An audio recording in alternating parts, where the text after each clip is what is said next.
హల్లెలూయా. యేసయ్యకి మహిమ కలుగును గాక. నజరేయుడైన యేసు క్రీస్తు కృపానామమును బట్టి ఇక్కడ ఆయన పాత పాదాలను ఆశ కలిగి ఉన్నాను.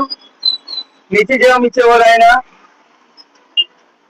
జీవిత కాలంలో మనము ఎంత సంపాదించినా ఆయన నామాన్ని స్తుతించవచ్చు వ్యర్థము, అంతా వ్యర్థం. హల్లెలూయా. దేవునికి మహిమ కలుగును గాక. ప్రసంగి గ్రంథంలో సూర్యుని గ్రంథం జరిగిందంట. వ్యర్థము వ్యర్థము అంటాడు భక్తుడు. దేవునికి మహిమ కలుగును గాక. ఈ లోకంలో ఉండేది మనం 3 దినాలు మాత్రమే, అంటే 3 రోజులు ముచ్చటికి ఈ ఆశలు ఆర్భాటాలు అంగులు అన్నులు. యేసయ్యకి మహిమ కలుగును గాక. ఎందుకంటే ఆయన మన కొరకు భూమి మీదకి మానవ రూపాన్ని దాల్చి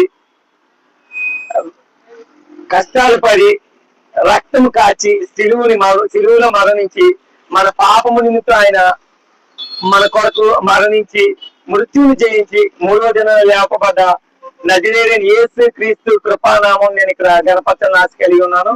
చిన్న పాత పాదాలని ఆశ కలిగి ఉన్నాను. యేసయ్యకి మహిమ కలుగును గాక. స్తోత్రం. హల్లెలూయా హల్లెలూయా హల్లెలూయా. సింహాలే స్నేహితులై సహవాసం చేస్తున్నా, నా వారే శత్రువులై గతిలో నటించిన.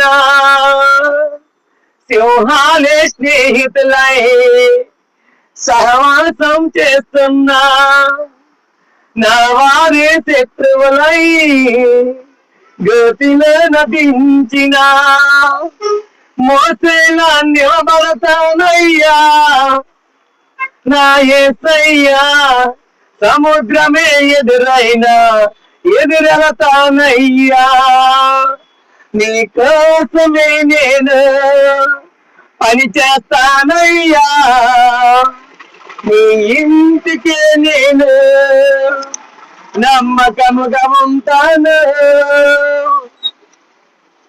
నిందలన్నీ గుండెను దినదినము చీల్చిన, అవమానం నిండుగా గుండె నింద ఉండగా, ఏమీలా ఎదిరిస్తానయ్యా నా యేసయ్యా. పడిపోయిన బలిపీఠాలను నిలబెడతానయ్యా, నీ కోసమే నేను పని చేస్తానయ్యా, నీ ఇంటికే నేను నమ్మకముగా ఉంటాను. హల్లెలూయా. అందరికీ వందనాలు. నజరేయుడైన యేసుక్రీస్తు కృపానామమును బట్టి ఆయన నమ్మకమైన వాడు, మాట తప్పని వాడు నజరేయుడైన యేసుక్రీస్తు ప్రభువారు. ఆయనకి మహిమ కలుగును గాక. సర్వశక్తుడు. ఈ లోకంలో మనం ఎంత సంపాదించినా ఎంత అందంగా ఉన్నా ఏదో ఒక రోజు భూమిని విడిచి వెళ్ళాలా. దేవునికి మహిమ కలుగును గాక. హల్లెలూయా.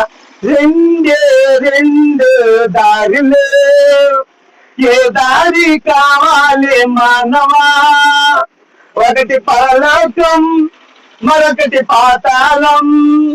హల్లెలూయా. ఎందుకంటే ఆయన మరణించి 3వ దినాన లేచారు. లేచి సమాధి నుంచి బయటకు వచ్చి మరణమా నీ ముళ్ళు ఎక్కడని అడిగారు. హల్లెలూయా. నా తోటి సోదరులు అందరికీ నా హృదయపూర్వక వందనాలు. యేసయ్యకి మహిమ కలుగును గాక. ఈ లోకంలో మనం ఉండేది కొంతకాలమే. జరుగుతున్న సమస్యలు బట్టి వస్తున్న ఉపద్రవాలను బట్టి మనసు మార్చుకోగలిగితేనే జీవితం బాగుంటది. హల్లెలూయా. ఎప్పుడు ఒకే జీవితమో ఒకరి మోసం చేసి వాళ్ళ మోసం చేసి చేస్తామంటే ఇంకా ఈ లోకంలో ఇంకా గ్యారెంటీ లేని జీవితం ఇది. అందుకే ఎప్పుడైతే ప్రభువారికి లొంగిపోతామో, ఎప్పుడైతే ప్రభువారిని ధ్యానిస్తామో, ఎప్పుడైతే యేసుక్రీస్తు ప్రభువారిని పాపాలు ఒప్పుకున్న ప్రభువా నేను పాపిని, నన్ను క్షమించి నన్ను రక్షించని ఎవరైతే యేసుక్రీస్తు ప్రభువారిని నమ్ముకొని యేసయ్యా నా పాపిని నన్ను క్షమించు ప్రభువా అని ఎవరైతే ప్రాధేయపడతారో వాళ్ళ పాపాలు క్షమింపబడ్డాయి. చేస్తున్నాము. హల్లెలూయా హల్లెలూయా. పాప క్షమాపణ ఒప్పుకోవాలి, మారు మనసు పొందాలి, మనసు మార్చుకోవాలి. హల్లెలూయా. యేసయ్యకి మహిమ కలుగును గాక. మారు మనసు లేదే ఈ లోకంలో ఎన్నాళ్ళు బ్రతకలేవు. ఉండేది కొంతకాలం మాత్రం. ఈ కొంతకాలంలో యేసయ్యని స్తుతిస్తూ యేసయ్యని మహిమపరుస్తూ ఆయన నామాన్ని ధ్యానిస్తే ఒక దినం ఉంది. ఆ దినమున ఆయన పిలిచే దినంలో అందరము సిద్ధం కలిగి ఉండాలని ఈ చిన్ని సువార్త నజరేయుడైన యేసుక్రీస్తు కృపానామములో యేసయ్యకే మహిమ కలుగును గాక. హల్లెలూయా. దేవునికి మహిమ కలుగును గాక. హిందూ సోదరులందరికీ నా నమస్కారాలు. ఇస్లాం సోదరులకు సలాం లేకుం.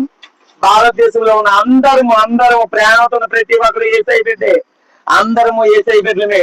అందరికీ నా ఏసై నామాలు బట్టి అందరికీ నా హృదయపూర్వక వందనాలు చెల్లిస్తూ చిన్ని సువార్త ఏసైకి మహిమాకంత చిన్ని ప్రార్థన ఏసుక్రీస్తు అడిగి వేడుకున్న పర్వత రామే. హల్లెలూయా.